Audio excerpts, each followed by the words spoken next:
നിങ്ങൾക്ക് ഇന്നേ വരെ ആരും പറഞ്ഞു തരാത്ത ടോപ്പിക്കാണ് ഇന്നത്തെ നമ്മുടെ വീഡിയോ വരുന്നതിന് മുന്നേ ഞാനൊരു കാര്യം ചോദിച്ചോളെ. നാളെ രാവിലെ തന്നെ കുളിച്ച് നല്ല ഡ്രസ്സൊക്കെ ഇട്ട് വരുമ്പോൾ ഒരാൾ പറയാണ്, എടി നിന്നെ കാണാൻ ഭയങ്കര ഗ്ലാമറല്ലോ, അല്ലെങ്കിൽ എടാ നിന്നെ കാണാൻ ഭയങ്കര ഗ്ലാമറാണല്ലോ എന്ന് പറഞ്ഞാൽ പിന്നീട് എന്തായിരിക്കും സംഭവിക്കുക? പിന്നീട് എന്താണെന്ന് വെച്ചാൽ നമ്മളെ അഹങ്കാരത്തിനെ പോലെ വേറെ അഹങ്കാരം വേറെ ആയിരിക്കും ഉണ്ടാവില്ല. അന്ന് ഫുള്ള് മൊത്തം അഹങ്കാരം പിടിച്ച് നടക്കുന്ന ഡ്രസ്സ് ഇട്ട് എല്ലാവരും കണ്ടല്ലേ, എൻ്റെ ഡ്രസ്സ് കണ്ടില്ലേ എന്നുള്ള ചോദ്യത്തിൽ എവിടെ പോയാലും ആ ഡ്രസ്സ് കണ്ടില്ലേ എന്നുള്ള ഒരു നൃത്തവും ഭാവമൊക്കെ നമ്മളെ മനസ്സിലുണ്ടാവും അല്ലെ, സ്വാഭാവികമായിട്ട് ഉണ്ടാവില്ലേ?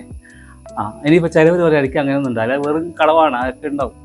പിന്നെ ഇനി അതായത് മനുഷ്യന്മാർക്ക് ഇപ്പം റിവാർഡ് കിട്ടാൻ ഭയങ്കര ഇഷ്ടമാണ്. റിവാർഡ് വന്ന് ഇതുപോലെ നല്ല വാക്കുകൾ കിട്ടാൻ വേണ്ടി റിവാർഡ്സ് കിട്ടുക എന്ന് പറയുന്നത് ഭയങ്കര സന്തോഷമുള്ള കാര്യമാണ്. എല്ലാവരും ഹ്യൂമൻസ് എല്ലാവരും അതെന്തുകൊണ്ടാണെന്ന് വെച്ചാൽ ഈ റിവാർഡ്സും നമ്മുടെ ദേഷ്യവും ഇതൊക്കെ ബന്ധപ്പെട്ട് കിടക്കുന്നത് നമ്മുടെ മനസ്സുമായിട്ടാണ്. അപ്പോൾ മനസ്സുമായിട്ട് ബന്ധപ്പെട്ട് കിടക്കുമ്പോൾ ഇതിൽ കുറേ ഹോർമോൺസ് ഉണ്ട്. ഈ ഹോർമോൺസും ഇതൊക്കെ ആയിട്ടാണ് ഇത് ബന്ധപ്പെട്ട് കിടക്കുന്നത്. അതിൻ്റെ പ്രധാന ഹോർമോൺ ഡോപ്പാമൈൻ എന്നൊക്കെ പറയുന്ന റിവാർഡ് ഹോർമോണാണ്. അതിൽ റിവാർഡാണ് നമ്മൾ പ്രത്യേകമായിട്ട് എടുക്കുന്നത്. വേറെയും അതിന് കുറേ ഫങ്ഷൻസ് ഉണ്ട്.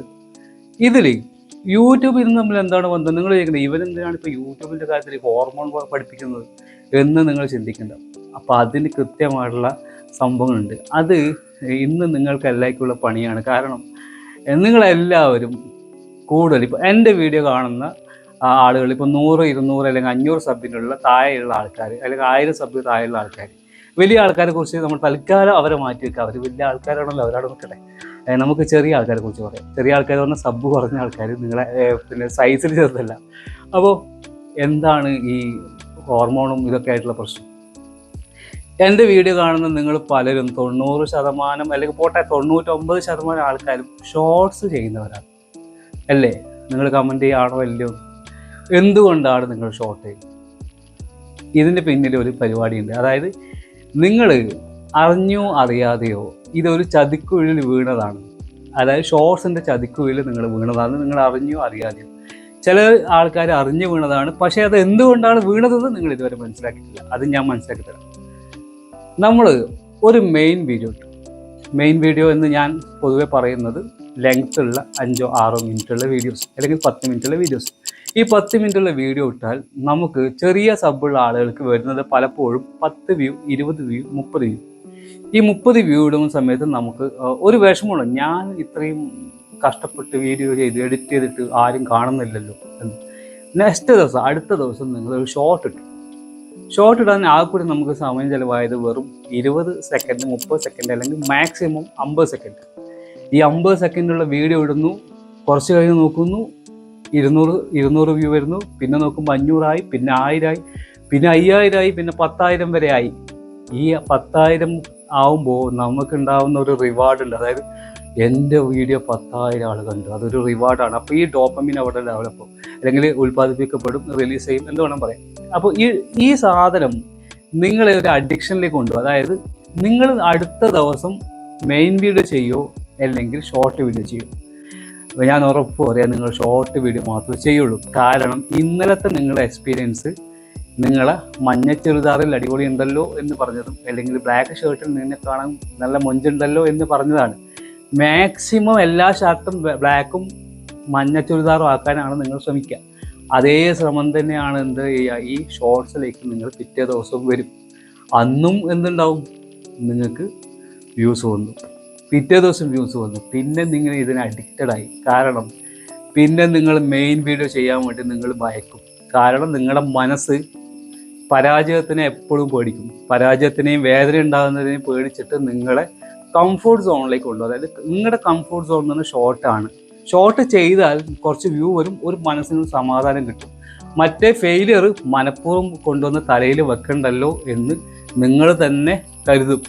ഇതൊക്കെ ഞാൻ പറഞ്ഞ ഈ സംഭവങ്ങളിൽ എവിടെയെങ്കിലും മിസ്റ്റേക്ക്, തെറ്റുണ്ട് എന്നുണ്ടെങ്കിൽ നിങ്ങൾ പറയും. നിങ്ങളിങ്ങനെയൊന്നും ചിന്തിച്ചിട്ടില്ല എന്നുണ്ടെങ്കിൽ. ഇനി ഇതിന് മറ്റൊരു വശം എന്ന് പറയുന്നത് ഇത് തന്നെയാണ്. അതായത് നിങ്ങൾ അറിഞ്ഞോ അറിയാതെയോ ഈ ഷോർട്സിൻ്റെ ഈ വലയത്തിൽ പെട്ടു. പിന്നെ നിങ്ങൾ മെയിനായിട്ടുള്ള വീഡിയോ ചെയ്യുന്നത് വളരെ വളരെ കുറക്കും. എല്ലാവരും ഞാൻ കണ്ടെടുത്തോളം നമ്മുടെ ഇപ്പോൾ ഗ്രൂപ്പിലൊക്കെ വരുന്ന ആളുകളൊക്കെ ഷോർട്സിൽ കോൺസെൻട്രേറ്റ് ചെയ്തിരിക്കുന്നത് പിന്നെ അവരുടെ വീഡിയോ ക്വാളിറ്റി കൊണ്ടല്ല, അവരുടെ പ്രസൻറ്റേഷൻ കൊണ്ടല്ല, ഒന്നും കൊണ്ടല്ല, അവർ ചെയ്തിരിക്കുന്നത് എനിക്ക് ഒരു 90% ഉറപ്പുണ്ട് ഈ ഒരു വലയത്തിൻ്റെ ഉള്ളിൽ പെട്ടത് കൊണ്ട് തന്നെയാണ് നിങ്ങൾ ഷോർട്സ് ചെയ്തത്. അല്ലാതെ നിങ്ങൾക്ക് പറയാൻ പറ്റുമെന്ന് എനിക്ക് തോന്നുന്നില്ല. പിന്നെ നിങ്ങൾ എന്തായിരിക്കണം, ഷോർട്സിനെ മാത്രം പർട്ടിക്കുലർ നിഷൊക്കെ ഉണ്ടാക്കി നിങ്ങൾ വെൽ പ്രസൻറ്റ് ചെയ്ത് ഷോർട്സിനെ അങ്ങ് ബൂസ്റ്റ് ചെയ്യാൻ വേണ്ടി മാത്രം അങ്ങനെ സ്ട്രാറ്റജിക്കലായിട്ട് പോകുന്ന ഒരാളായിരിക്കണം. എന്നാൽ കുഴപ്പമില്ല, നിങ്ങൾ ചെയ്തോളൂ. പക്ഷെ അതല്ലെങ്കിൽ നിങ്ങൾ ഇതിൽ പെട്ടിട്ടാണ് ഉള്ളത് എന്ന് 100% ഉറപ്പാണ്. ഇനി ഇതിൻ്റെ മറ്റൊരു കാര്യം എന്ന് പറയുന്നത്, നമ്മൾ ഇങ്ങനെ ചെയ്താൽ നമുക്ക് എന്ത് ബെനിഫിറ്റ് ഉണ്ടാവും നിങ്ങൾ ആലോചിച്ചിട്ടുണ്ടോ? നിങ്ങൾ ഡെയിലി പലതരത്തിലുള്ള ഷോർട്സുകൾ ഇടുന്നു. അത് വീട്ടിലെ കുട്ടികൾ കളിക്കുന്നത് ഇടുന്നു, അത് അല്ലെങ്കിൽ വീട്ടിൽ ആരെങ്കിലും ഗസ്റ്റ് വന്നത് ഇടുന്നു. ഇങ്ങനെ നിങ്ങൾ പലതരത്തിലുള്ള ഷോർട്സുകൾ ഇടുന്നു. ഈ ഷോർട്സിനൊക്കെ 10,000, 15,000, 30,000 വ്യൂസ് വരുന്നു. ഇതിൻ്റെ എൻഡ് റിസൾട്ട് എന്ന് പറയുന്നത് ഷോർട്സിൽ നിന്ന് മോണിറ്റൈസേഷൻ ആവുക എന്ന് പറഞ്ഞാൽ നമുക്ക് 30 ലക്ഷം വ്യൂ വേണം. പിന്നെ ഹാഫ് മോണിറ്റൈസേഷൻ ആവണമെങ്കിൽ, ഫുൾ മോണിറ്റൈസേഷൻ ആവണമെങ്കിൽ 100 ലക്ഷം വ്യൂ വേണം. 100 ലക്ഷം വ്യൂ വന്നിട്ടും പിന്നെയും ഇതുപോലെ ലക്ഷങ്ങളും കോടികളും വന്നു കഴിഞ്ഞാൽ മാത്രമാണ് ഷോർട്സിൽ നിന്ന് നിങ്ങൾക്ക് റവന്യൂ കിട്ടുക. അതായത് സാധാരണക്കാരനെ സംബന്ധിച്ചിടത്തോളം ഷോർട്സിൽ നിന്ന് നിങ്ങൾക്ക് കാര്യമായിട്ടുള്ള വരുമാനം ഇന്ന് 2024 ഓഗസ്റ്റ് 20 വരെ അപ്ഡേഷൻ കൃത്യമായിട്ട് അങ്ങനെ വലിയൊരു എമൗണ്ട് കിട്ടുന്ന അപ്ഡേഷൻ ഒന്നും വന്നിട്ടില്ല യൂട്യൂബിൻ്റെ ഭാഗത്ത്. അപ്പം ഞാൻ പറഞ്ഞതിലേക്ക് വരാം. പിന്നെ നിങ്ങൾ ഇത്രയും വ്യൂസ് വന്നിട്ട് നിങ്ങൾക്ക് അതിന് റവന്യൂ ജനറേറ്റ് ചെയ്യാൻ പറ്റില്ല. അപ്പോൾ റവന്യൂ കാര്യമായിട്ടൊന്നും പറ്റില്ല. പക്ഷെ നിങ്ങൾക്ക് ഒരുപാട് വ്യൂസൊക്കെ വന്ന് ഇതുപോലെ സ്വയം ഒന്ന് ആത്മസംതൃപ്തി അടയാമെന്നൊക്കെ പറയുന്ന പോലെ ഒന്ന് അടിപൊളിയായിട്ടുണ്ടല്ലോ, എൻ്റെ വീഡിയോ എല്ലാവരും കാണുന്നുണ്ടെന്ന് പറയും.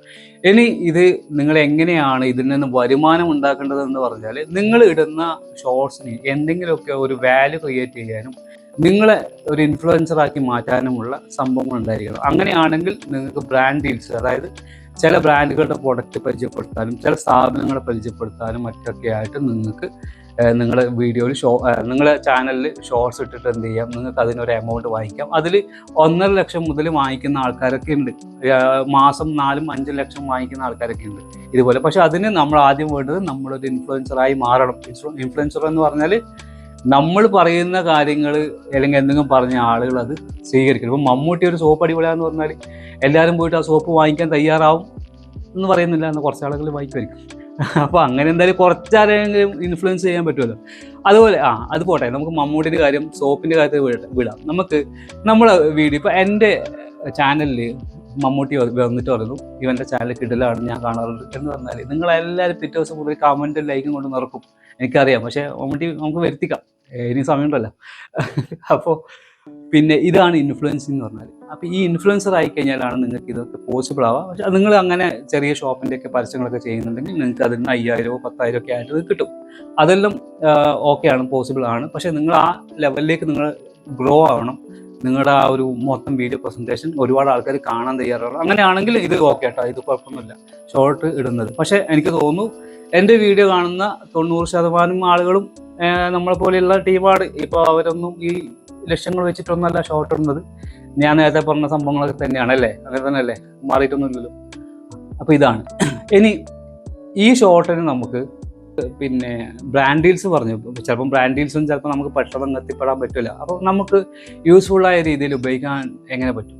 നമ്മൾ കഴിഞ്ഞ വീഡിയോയിൽ ഞാൻ പറഞ്ഞ പോലെ നമ്മുടെ മെയിൻ വീഡിയോ, അതായത് ലെങ്ത്തുള്ള വീഡിയോന്ന് റീമിക്സ് ചെയ്ത് എഡിറ്റ് ഇൻറ്റു ഷോർട്സ് എന്ന് പറയുന്ന രൂപത്തിലേക്ക് ആക്കിയിട്ട് മാറ്റാം. അപ്പം നമ്മുടെ മെയിൻ വീഡിയോയിൽ നിന്ന് ഒരു കഷ്ണം എടുത്തിട്ട് നമ്മൾ ഷോർട്ടാക്കി അതിൽ നിന്ന് എടുക്കുന്ന, നമ്മൾ പ്രത്യേകം അപ്ലോഡ് ചെയ്യുന്നില്ല, അതിൽ നിന്ന് എഡിറ്റ് ഇൻറ്റു ഷോർട്സ് ആക്കി എടുത്തിട്ട് അപ്ലോഡ് ചെയ്യുന്നു. അപ്പോൾ സ്വാഭാവികമായിട്ടും നേരത്തെ ഞാൻ പറഞ്ഞ പോലെ ഷോർട്സിന് വ്യൂസ് അധികം കിട്ടും.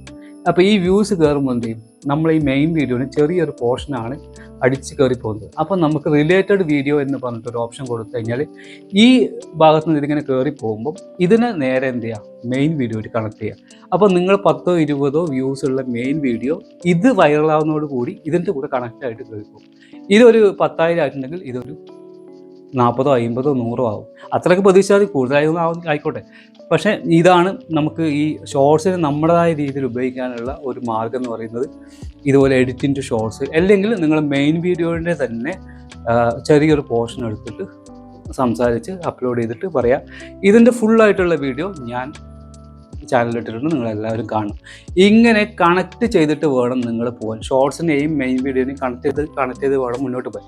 ഞാൻ എല്ലാ ദിവസവും ചെയ്യുന്ന കാര്യം എന്താണെന്ന് വെച്ചാൽ, ഞാൻ ചെയ്ത വീഡിയോ, ഇപ്പോൾ ഈ വീഡിയോൻ്റെ വൈകുന്നേരമാണ് അപ്ലോഡ് ചെയ്യുക. ഇപ്പം എല്ലാ ദിവസവും രാവിലെയാണ് ഞാൻ ഷൂട്ട് ചെയ്യുന്നത്. രാവിലെ വന്ന് നിങ്ങളോട് ഇങ്ങനെ കുറേ കഥയൊക്കെ പറഞ്ഞിട്ടില്ലെങ്കിൽ അന്നത്തെ ദിവസം ഒരു സമാധാനം ഉണ്ടാവില്ല. അപ്പോൾ രാവിലെ വന്ന് ഇങ്ങനെ സംസാരിച്ച് വൈകുന്നേരം ഒരു 7:30 ആണ് അപ്ലോഡ് ചെയ്യുന്നത്. അപ്പോൾ ഷെഡ്യൂൾ ചെയ്ത് വെക്കുന്നത്. അപ്പോൾ ഷെഡ്യൂൾ ചെയ്ത് വീഡിയോ വന്നു. അപ്പോൾ നിങ്ങൾ കുറേ ആൾ വന്നിട്ട് വീഡിയോ അടിപൊളിയായിട്ടുണ്ടല്ലോ, പിന്നെ ബാക്ക്ഗ്രൗണ്ട് അടിപൊളിയായിട്ടുണ്ടല്ലോ, അവതരണം അടിപൊളിയായിട്ടുണ്ടല്ലോ എന്നൊക്കെ പറയുമ്പോൾ എൻ്റെ റിവാർഡ്സ് എനിക്കിങ്ങനെ കിട്ടും. അപ്പോൾ റിവാർഡ്സ് കിട്ടുമ്പോൾ എൻ്റെ ഉള്ളിലെ ഡോപ്പമിൻ അങ്ങ് റിലീസാവും. ഡോപ്പമിൻ റിലീസായി കഴിഞ്ഞാൽ കുറേ കമൻറ്റൊക്കെ വന്നാൽ പിന്നെ അന്ന് രാത്രി ഉൾക്കൊണ്ടാവില്ല. കാരണം രാവിലെ എണീച്ചിട്ട് വീഡിയോ ചെയ്യണം എന്നുള്ള ചിന്തയായിരിക്കും. കാരണം അന്നത്തെ ദിവസം നമുക്ക് ഈ റിവാർഡ്സ് കിട്ടണമല്ലോ. അപ്പോൾ അതുകൊണ്ട് അപ്പോൾ എല്ലാവരും കമൻറ്റ് ചെയ്യാൻ മറക്കണം കേട്ടോ. അപ്പോൾ ഈ കാര്യങ്ങളൊക്കെ ഇതാണ്. ഞാൻ നേരത്തെ പറഞ്ഞു എങ്ങനെയാണ് നമ്മളെ ഷോർട്സ് നമുക്ക് ബെനിഫിറ്റായ രീതിയിൽ ഉപയോഗിക്കാമെന്നും. ഞാൻ എൻ്റെ വീഡിയോൻ്റെ ഷോർട്സ് എല്ലാ ദിവസവും എഡിറ്റിൻ്റെ ഷോർട്സ് ആക്കിയിട്ടിട്ടും അത് ഈ വീഡിയോൻ്റെ തന്നെ ഒരു പോർഷനാണ് അതിലിടുന്നത്. അപ്പോൾ അതുവഴി രണ്ടിനെയും ക്ലബ് ചെയ്ത് നമുക്ക് കൊണ്ടുപോകാൻ പറ്റും. പിന്നെ സ്ഥിരമായിട്ട് നിങ്ങൾ ഷോർട്സ് മാത്രം അപ്ലോഡ് ചെയ്താൽ പിന്നെ നിങ്ങൾ ലെങ്ത് ആയിട്ടുള്ള വീഡിയോ അപ്ലോഡ് ചെയ്ത് കഴിഞ്ഞാൽ അതിനെന്തുണ്ടാവില്ല, അതിനധികം യൂട്യൂബ് പുഷ് ചെയ്യില്ല, അല്ലെങ്കിൽ ഡിസ്ട്രിബ്യൂട്ട് ചെയ്യുന്നത് കുറവായിട്ടാണ് ഞാൻ കണ്ടത് പൊതുവെ. അതുകൊണ്ട് നിങ്ങൾ ഷോർട്ടിനെയും മെയിൻ വീഡിയോയും രണ്ടിനെയും ഒരുപോലെ ക്ലബ് ചെയ്ത് കൊണ്ടുപോകണം. മെയിൻ വീഡിയോ നിങ്ങൾ രാത്രി ഇടുന്നുണ്ടെങ്കിൽ ഷോർട്ട് രാവിലെ ഇടുക, ഷോർട്ട് മെയിൻ വീഡിയോ രാവിലെ ഇടുന്നുണ്ടെങ്കിൽ ഷോർട്ട് രാത്രി ഇടുക. ഈ രൂപത്തിൽ നിങ്ങൾ കൊണ്ടുപോകണം. അപ്പോൾ നിങ്ങൾ ഒരിക്കലും ഈ ഷോർട്സിൻ്റെ ഈ പറയുന്ന വലയത്തിൽ പെട്ടു പോകരുത്. വലയത്തിൽ പെട്ടു പോയാൽ നിങ്ങൾ പെടുന്നുള്ള കാര്യത്തിൽ ഒരു സംശയം വേണ്ട. നിങ്ങൾ ചാനൽ എത്രത്തോളം മുന്നോട്ട് പോയി കഴിഞ്ഞാലും ഇതിന് കാര്യമായിട്ടുള്ള ബെനിഫിറ്റ് ഇല്ലാതെ നിങ്ങൾ ചിലപ്പോൾ അതിൽ പെട്ടിങ്ങനെ കറങ്ങിക്കൊണ്ടിരിക്കും. അപ്പോൾ അതുകൊണ്ട് പൂർണ്ണമായിട്ടും 100% അങ്ങനെ ആവുമെന്ന് ഞാൻ പറയുന്നില്ല. വെറും 10% ആളുകൾ ചിലപ്പോൾ അതിൽ നിന്നൊക്കെ രക്ഷപ്പെട്ട് നല്ല രീതിയിൽ സക്സസ് ആയിട്ട് പോകും. എന്നാലും നമ്മൾ ജനറലായിട്ട് ഒരു പെർസെൻറ്റേജ് എടുക്കുന്നതല്ല നല്ലത്. അപ്പോൾ അങ്ങനെ പറയാമെന്നുണ്ടെങ്കിൽ 90% ബാക്കിയുള്ളത് വെച്ച് പറയാമെന്നുണ്ടെങ്കിൽ നിങ്ങൾ ഇതുപോലെ ചെയ്യുകയാണ് നല്ലത്. ബാക്കി 10% നമുക്ക് എല്ലാവർക്കും ചിലപ്പോൾ ഫോളോ ചെയ്ത് പോകാൻ പറ്റുമെന്ന് വരില്ല. കാരണം അവരെല്ലാം അടിപൊളി ടോപ്പിക്ക് അടിപൊളി പ്രസൻറ്റേഷനൊക്കെ അയക്കും. അപ്പോൾ നിങ്ങളങ്ങനെ എല്ലാം എന്നല്ല, എന്നാലും എത്തിപ്പെടാൻ കുറച്ച് ബുദ്ധിമുട്ടായിരിക്കും.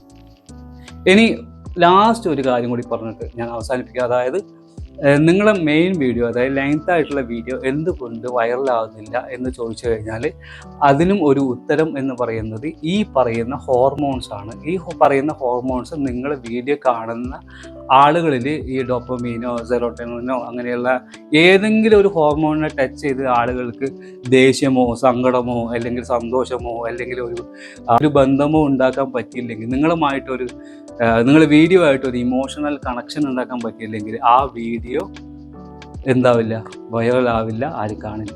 ഇതാണ് സിമ്പിളായിട്ട് പറഞ്ഞാൽ ഇതിൻ്റെ പിന്നിലുള്ള ഒരു കാര്യം. അപ്പം ഇതെങ്ങനെയാണ് നമുക്കിതൊക്കെ കൊണ്ടുവരാൻ പറ്റുക, എങ്ങനെയൊക്കെ ചെയ്യണം, എന്തൊക്കെ ചെയ്യണം എന്ന് നമുക്ക് നോക്കാം. അതുകൊണ്ടാണ് ഞാൻ പറയുന്നത്, ഞാൻ കോൺസെൻട്രേറ്റ് ചെയ്യുന്നത് എൻ്റെ ചാനലിൽ നിങ്ങളുമായിട്ട് ബന്ധപ്പെട്ട വിഷയങ്ങളാണ് ഞാൻ ടിപ്സ് പറയുന്നത്. യൂട്യൂബാണ് നമ്മൾ വിഷയമെങ്കിലും യൂട്യൂബിലുള്ള മെയിൻ ആൾക്കാരെ പിടിച്ചിട്ടാണ് ഞാൻ കാര്യം പറയുന്നത്. നിങ്ങളാണ്. നിങ്ങൾ മാറിയാൽ യൂട്യൂബ് മാറും. അപ്പോൾ നമുക്ക് മറ്റൊരു വീഡിയോ ആയിട്ട് കാണാം. എല്ലാവരും സബ് ചെയ്ത് വെക്കുക. അതുപോലെ നേരത്തെ പറഞ്ഞ പോലെ കുറച്ച് റിവാർഡ്സൊക്കെ എനിക്ക് വേണ്ടിയിട്ടും ഇട്ട് വെക്കുക. നമുക്ക് മറ്റൊരു വീഡിയോ ആയിട്ട് കാണാം. Bye bye.